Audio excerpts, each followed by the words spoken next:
2022년 러시아 탱크가 우크라이나 국경을 넘던 그날, 유가는 하루 만에 $10 이상 치솟았어요. 우리는 주유소 앞에서 한숨을 쉬었고 난방비 고지서를 받아들고 눈을 의심했죠. 그런데 그 순간 전 세계 어딘가에 있는 한 트레이더는 전화기를 잡고 매수 주문을 넣고 있었어요. 그 회사 이름은 비톨. 들어보신 적 있으세요? 아마 없으실 거예요. 그런데 이 회사 2022년 단 한 해에 순이익 $150억 달러를 올렸거든요. 하나로 약 20조 원이에요. 삼성전자 그해 영업이익의 2배. 직원 수는 고작 수백 명인 회사가요. 전쟁이 나면 가장 먼저 돈 버는 사람들이 있어요. 러시아도 아니고 우크라이나도 아닌 제3의 세력. 오늘 그 정체를 낱낱이 파헤쳐 보겠습니다. 이 사람들을 원자재 트레이더라고 해요. 석유, 밀, 가스, 구리 같은 원자재를 사고 파는 사람들인데요. 직접 캐거나 기르거나 만들지 않아요. 그냥 삽니다. 그리고 팔죠. 어떻게 돈을 버냐고요? 아주 단순해요. 나이지리아에서 $100에 산 석유를 네덜란드에서 $102에 파는 거예요. $2 차이. 이걸 100만 배럴 규모로 하면 $200만, 우리 돈 약 26억 원이거든요. 이 거래를 한 달에 수십 번 반복하는 구조예요. 기본 구조만으로도 연간 수조 원이 쌓여요. 그런데 이들은 단순 중개 수수료만 받는 게 아니에요. 자기 자본을 직접 걸고 베팅하거든요. 이걸 프롭 트레이딩이라고 해요. 틀리면 수백억 손실, 맞으면 수조 원 수익. 극단적인 게임이죠. 이 고위험 구조에서 살아남은 사람들이 지금 이 시장을 지배하고 있는 거예요. 그래서 이들은 뉴스보다 먼저 정보를 손에 넣으려 해요. 전 세계의 현지 정보원을 두고 위성사진을 분석하고 항구의 유조선이 몇 척인지 직접 쎄러가는 트레이더도 있거든요. 비톨의 한 트레이더는 나이지리아 항구 근처에서 망원경을 들고 배를 샜다는 일화가 책에 실려 있어요. 그 정도로 정보에 목숨을 걸어요. 정보가 곧 돈이고 그 정보력의 격차가 수십조 원의 수익 차이로 이어지니까요. 2022년 1월 러시아가 병력을 집결시킨다는 뉴스가 흘러나오기 시작했어요. 대부분은 설마 진짜 전쟁이 나겠어 했죠. 하지만 원자재 시장에서는 이미 뭔가 움직이고 있었어요. 유럽 천연가스 선물 가격이 조용히 오르기 시작했고 밀 선물도 움직이기 시작했거든요. 누군가 미리 사고 있었던 거죠. 대규모로. 이들은 러시아 항구 유조선 숫자, 국경 물류 동향, 크렘린 내부 소식까지 거래소 주문보다 먼저 파악해요.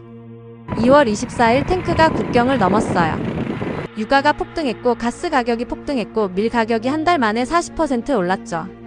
그리고 미리 포지션을 잡아뒀던 트레이더들의 계좌에는 숫자가 쌓이기 시작했어요. 음모론이 아니에요. 이게 원자재 시장이 돌아가는 방식이거든요. 전쟁을 만든 것도 아니고 원한 것도 아니에요. 단지 전쟁이 만들어내는 혼란을 누구보다 빠르게 돈으로 바꿨을 뿐이죠. 자, 구체적인 숫자를 볼게요. 비톨 순이익 약 20조 원, 글렌코어 영업이익 $348억 달러로 역대 최고 기록을 세웠어요. 트라피구라도 순이익 $70억 달러를 기록했고요. 세 회사를 합치면 수백억 달러인데 우리나라 1년 국방 예산을 훌쩍 넘는 돈이에요. 민간 기업 세 곳에 이 돈이 흘러들어간 거죠.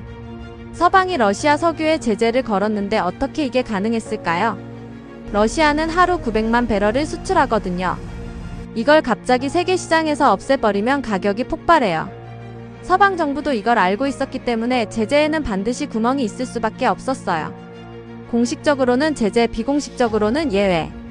그 틈새를 파고든 게 트레이더들이었죠. 러시아 석유는 인도 정제소로 갔어요. 인도가 시세보다 배럴당 $25 싸게 사서 디젤과 나프타로 정제한 뒤 유럽에 팔았거든요. 유럽은 러시아산 원유는 안 사지만 인도에서 만든 제품은 사요. 원료가 러시아산이어도요. 이 복잡한 우회 공급망을 설계하고 유조선을 배치한 게 바로 트레이더들이에요. 국적을 감춘 유조선들이 위치 추적을 끄고 어둠 속을 다녔죠. 이른바 그림자 선단이에요.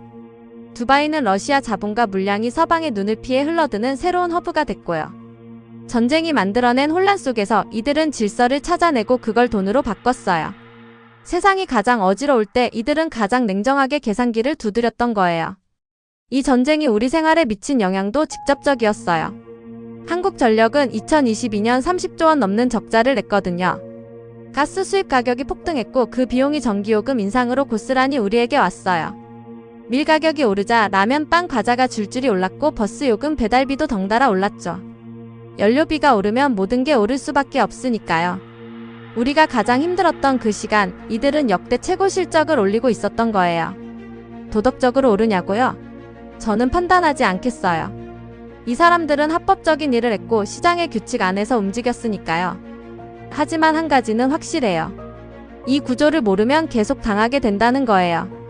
물가가 왜 오르는지, 기름값이 왜 비싼지, 누가 그 차익을 가져가는지. 이걸 알아야 소비자로서, 투자자로서, 한 명의 시민으로서 더 나은 판단을 할 수 있어요. 오늘 내용의 원전은 블룸버그 기자 하비에르 블라스와 잭 파시가 쓴 얼굴 없는 중개자들이에요. 10년에 걸쳐 전 세계를 취재한 책인데 월스트리트 저널과 파이낸셜 타임스 모두 올해의 책으로 선정했어요. 세계자원 시장의 이면이 궁금하신 분들께 강력히 추천드려요. 구매 링크는 댓글에 달아뒀고요. 도움이 되셨다면 구독과 좋아요 부탁드려요. 다음 영상에서는 우리가 매일 먹는 식량 가격을 지배하는 또 다른 얼굴 없는 권력을 이야기해볼게요. 오늘도 끝까지 봐주셔서 감사합니다.